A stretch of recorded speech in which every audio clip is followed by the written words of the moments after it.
Hi mga ka-journey! Good morning! So, maaga tayo nagsimula ng ating araw. Why? Kasi si Ate Jasmine ay sabi niya maghahatid daw ako.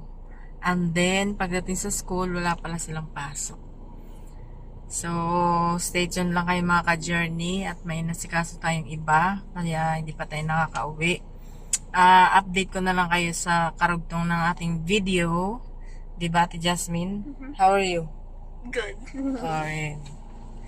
So, see you guys later for update.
The next day.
Hello mga ka-journey! Magandang hapon. Napakahaba na naman ang ating araw. So, ngayon ay Wednesday. Tama ba? Wednesday. So, ayan. Mula kanina, pagkatapos magluto ng breakfast, nag-asikaso dahil may nilakad kami ng aking anak. Tapos dire-diretso. Yung lunch ay naging snack na, tsaka lunch at tsaka snack pinag-isa na dahil hapon na kami nag-lunch. Sobrang init ngayon mga ka-journey sa labas. Tapos ngayon, niready ko yung aming mga dadalhin dahil kami naman ay magtitinda. Grabe yung, kumbaga, di ka makapagpahinga pero kasi doon sa tindahan, habang nagbabantay na ako, kami, yun na lang din yung pinakapahinga. So, kumusta naman ang inyong mga araw, mga ka-journey? Sana ay okay lang kayo. At mag-iingat po sa mga nagbabakasyon dahil sobrang init. Tsaka yung mga disgrasya rin na atin mga nababalitaan ay napakadami. So, update ko kayo mamaya mga ka-journey sa aming pagpunta naman ng tindahan. So, kanina pala ay may pinuntahan kami na aking anak. Tapos, dumaan ng grocery. Kasi sobrang init na talaga dahil bumili ako ng stamp. Ano ba tawag? Notary stamp. Yun, kasi gagamitin ng aking anak. Buti na lang may stock pa sila ng 5 pieces na lang mga ka-journey. Buti nakabili na ako kaagad ng 3 peraso kasi kailangan niya dahil graduating siya ng senior high. So, ayun. So, buti nakabili ako ngayon mga ka-journey. Kasi paubos na rin yung kanilang stock. Sa Robinson po ako nakabili. Dahil sa City Hall, wala daw pong stock sila doon. So, ang tinuro ay dito naman sa Robinson. So, ayun, nakabili ako din. Bumaba ng grocery kasi nasa 4th floor yung mga ka-journey ang kanilang mga government department sa Robinson. Nasa 4th floor. Robinson's Imos. So, ayun, pagkatapos kong bumili, bumaba na naman kami, pumunta na naman ng grocery. Kasi hindi ko na kayang pumunta pa ng palengke sa sobrang init talaga mga ka-journey sa labas. Kasama ko pa yung anak ko. Makakatipid ka nga, pero grabe naman yung pabalik-balik mo. Kaya okay na lang din yun na gumastos ng kaunti, pero komportable naman sa loob. Tapos, ayun, nagpagas, nagpahangin kasi yung pinapagasan namin medyo malayo dito sa area namin. Doon pa kami pupunta sa highway. Kaya pag lumabas ako mga ka-journey, sinasabay-sabay ko na lahat. Kaya makakawi ako noon mga hapon na. Tapos yun, naghintay pa kami na i-update na may pumasok.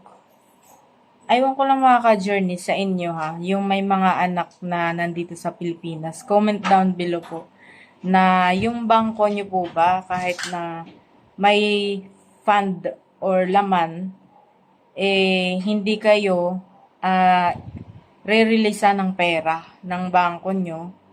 Kasi dito sa area namin ganun. Hindi nila i-release yung pera kapag hindi pa pumapasok. Comment down below nga kayo mga ka-journey kung sino makakapanood nito na may mga anak na tumatanggap ng allowance from US government. Kasi hindi ko po minsan magets dahil syempre yung oras mo, maghihintay ka pa. Kapag hindi pa yun pumapasok, hindi talaga nila kami bibigyan or hindi sila magre-release ng pera. Although may fund na yung account na yun or kumbaga mayroong savings na doon from before, talagang hihintayin pa nila na pumasok yung recently this month. Although monthly talaga siya, mayroon. Kasi nga, allowance yun ng aking youngest.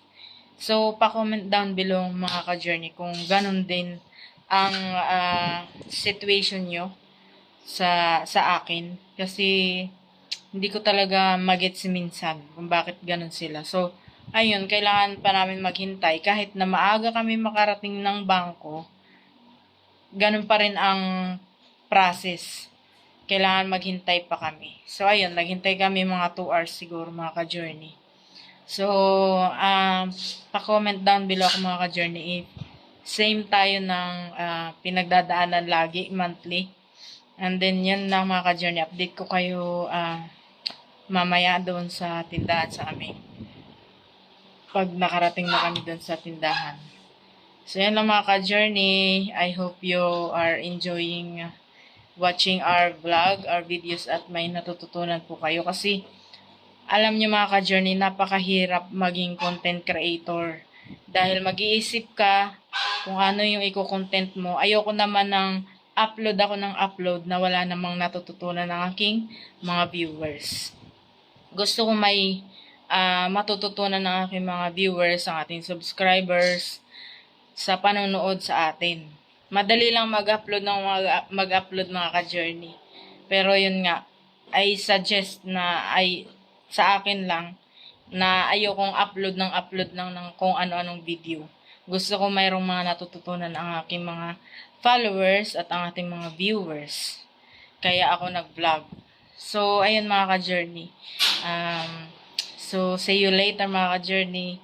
At salamat pala sa patuloy na suporta at kahit konti lang nag-view ng aking mga upload, okay lang po yun. Kasi ganun po talaga kapag nag-umpisa, hindi mo ma-please lahat ng tao na manood ng mga videos mo, na mga content mo, lalo na kapag nag-umpisa ka. Pero ito lang masasabi ko. Pero pag sikat ka na, pag marami nang nagsusubscribe sa'yo, million na, doon maraming mag-views ng mga videos. Kapag nag-click or naging viral kung tawagin sa social media. O, diba nga? Ganun talaga ang mga tao eh. So, ayun lang. Na-share ko lang yung aking feeling or ang aking observation sa mga ibang sa aking bilang content creator po or bilang yun nga nagba-vlog, nag-umpisang mag-vlog. Pero yun nga lagi kong sinasabi, okay lang po yun dahil nag-umpisa pa lang po ako. So ayun na mga ka-journey at I hope na hindi kayo magsawa at sa aking mga bagong subscribers at sa old subscribers, thank you po. Maraming salamat sa laging panonood ng aking mga ina-upload ng mga video sa aking YouTube channel, sa Facebook, sa TikTok account. So maraming salamat po and God bless po sa inyong lahat. Hello, good morning mga ka-journey. So, sobrang init ng ating panahon ngayon, ano? So, time check, it's 10:54 in the morning. So, katatapos ko lang mag-breakfast. Dahil, yun nga, pagka ang routine pagpasok ang mga bata ay ginigising ko sila ng maaga. Then, umiidlip ulit ako. Tapos yun, pagkagising, para makapag-asikaso sila. Dahil baka antukin ako sa tindahan, walang mahihigaan dun. Sobrang antok. Ang hirap bantay pag inaantok. So, ayun mga ka-journey. So, sobrang init ng panahon natin ngayon. At nawalan kami ng tubig dito sa aming subdivision. So, buti na lang meron po kaming puso na pinagawa namin ay 2012 or 2013. So, kung kailan kami lumipat sa bahay namin dito ay nandyan na rin yung puso. Pero ginagamit lang yun namin for emergency. Halimbawa, nawawala ng tubig. Dati, maalala ko lang, yung HOA namin dito ay pinagbawalan kaming magpagawa niyan kasi aywan ko, basta may sinasabi sila nun. Pero, pinaglaban po talaga namin yun kasi hindi mo naman maaalis na minsan kagaya nito may mga emergency na biglaan na lang nasisira yung motor or nawawala ng tubig. So, ayun, nakakatulong pa kami sa aming mga kapitbahay na umiigib dito dahil ang hirap po talaga kapag tubig ang nawala po sa ating pang-araw-araw. Diba nga may kasabihan, pero halos same lang yung na kapag mas mahirap pa daw mawala ng tubig kaysa kuryente. So, oo, kasi 'di ba maliligo ka. Lalo na ngayon ang init-init. So, napaka-thankful namin na naisipan namin na magpatayo ng puso na yan, mga ka-journey. So, nakakatulong pa tayo sa ating mga kapitbahay. So, napaka-importante din po mga ka-journey na mag-preserve or ano ba tawag doon? Halimbawa, naglalaba po tayo.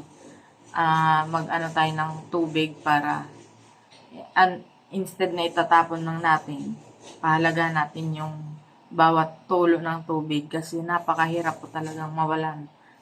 Kami kapag naglalaba kami mga ka-journey, yan ay binubuhos namin doon sa garahe namin para panlinis ng mga ihi ng aso, mga ganun. Tapos pang ano na rin ng singaw sa init.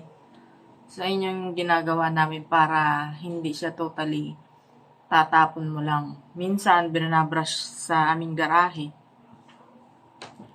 So, napakaswerte po natin na mayroon pa tayong nakukuhanan ng tubig. Lalo na sa init ng panahon natin ngayon mga ka-journey. So, ayun lang ang ating ganap for today. At ganun pa rin ang routine. Magbubukas kami ng tindahan.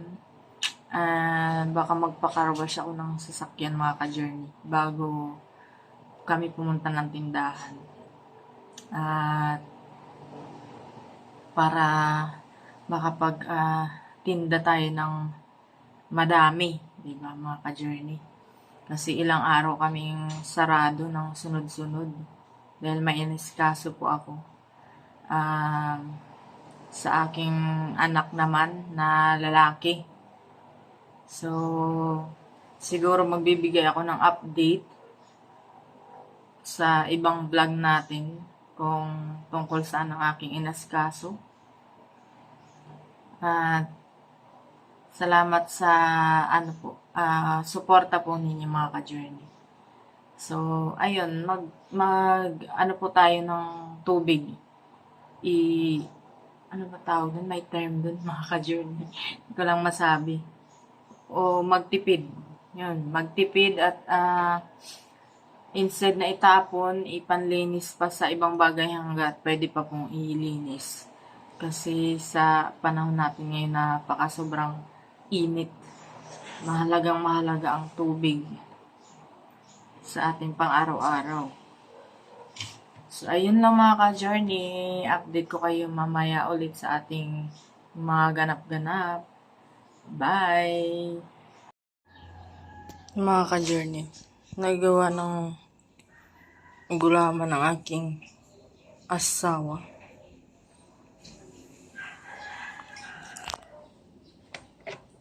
Sarap. Ang aking jelly ay niluto niya.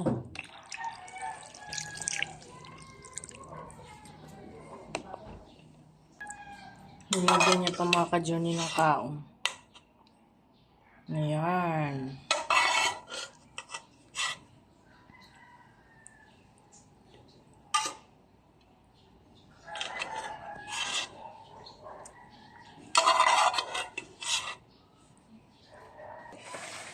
Ayan mga ka-journey. Ang sarap ng dessert.